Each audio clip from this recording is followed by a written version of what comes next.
There's an element of transcendence. It's a moment outside of time. You just are there, the moil's there, the baby's there, Hashem is there. It's a very intimidating idea to get a bris. At that point, I was 62 years old. This isn't just a medical procedure. This is a spiritual event, and you can feel it in the room, the seriousness, the tone changes. There's such an electricity, it's such a powerful moment, electric moment. People who are at a bris feel a spiritual awakening. There's always tears.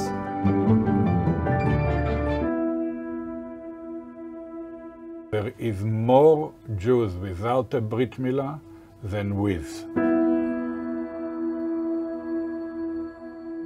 There is about 6 million Jews around the world without a Brit Milah. About 5 million of them are from Russia.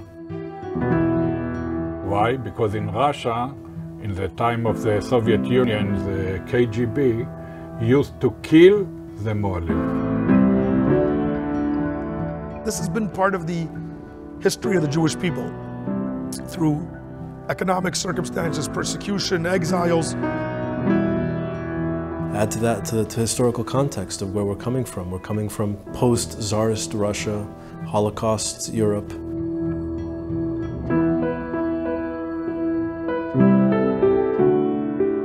Circumcision was a danger. Lighting Shabbos candles was a danger. The Russian authorities, they would ship you off to Siberia, or they would kill you. You didn't know who was an informer, which day they're going to knock on your door and take you away. One of my grandfather's uncles was wanted dead or alive by the KGB on a regular basis, and they couldn't leave Russia under the circumstances because there were no exit visas. And we're really providing the opportunity to right a historical wrong. These were people who, through no fault of their own, no fault of their parents, through the vagaries of Jewish history, ended up with no bris. קודם, כשהגעתי לפה אני לא ידעתי, בכלל לא היה לי שום ידע, לא היה לי שום ידע ושהייתי צריך לעשות את זה בכלל. עד כדי כך לא שלא עשינו, פשוט לא היה שום מידע על היהדות, אפילו ההורים וסבא וסבתא היו מסתירים את זה מאיתנו. We're talking about people that are not living in the bubble of the Jewish world. Assimilation in America is a major battleground. I grew up in Chicago in a family that was Jewish but never admitted to being Jewish, therefore I barely knew that I was Jewish. It's a very intimidating idea to get a bris. And at that point I was 62 years old.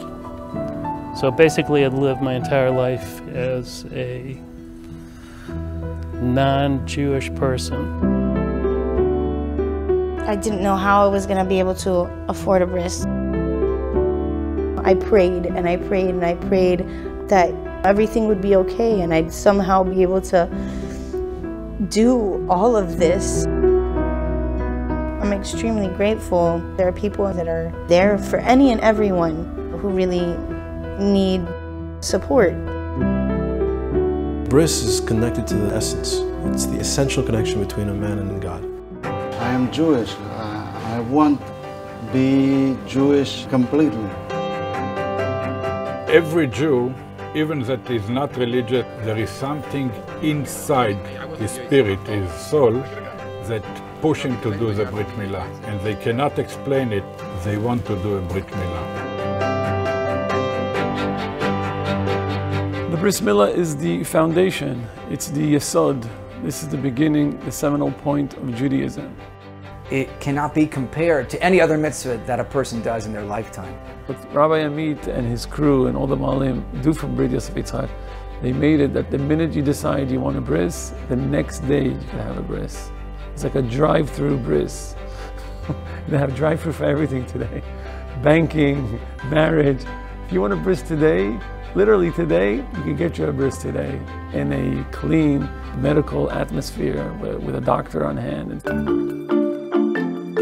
They have to arrange for the moil, for the location, for a rabbi, for everything, because usually the people who come to Brit Yosef Ichak come with nothing. So it's turnkey, and they will do a bris for anybody, anywhere, if they're called.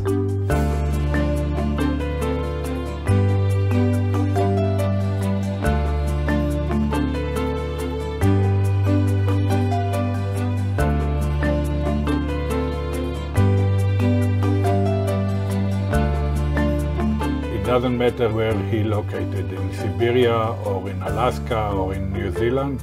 If somebody asks us to do a Brit Milah, immediately we send a moil with a plane with all the equipment.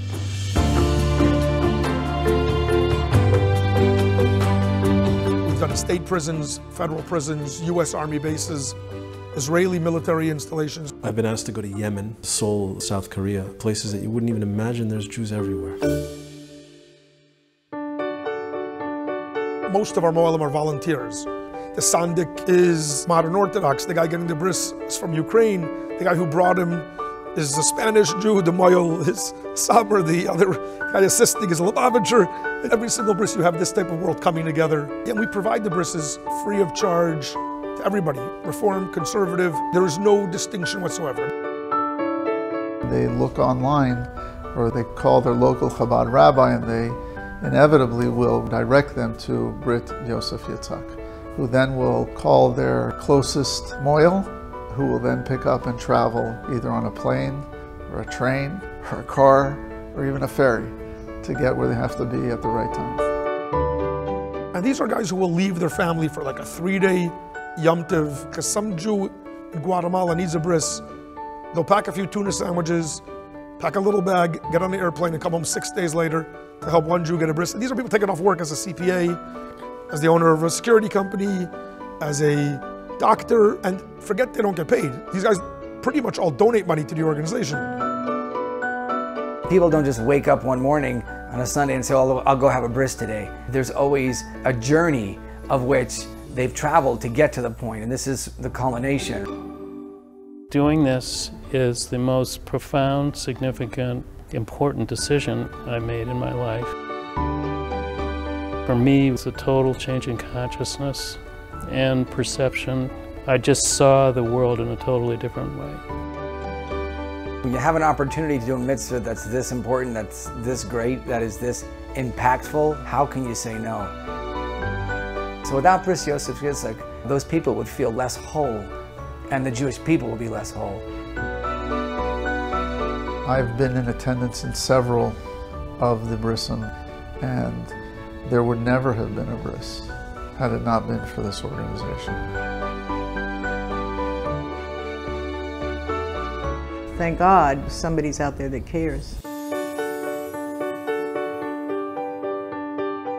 I prayed to God that they would come, and they came.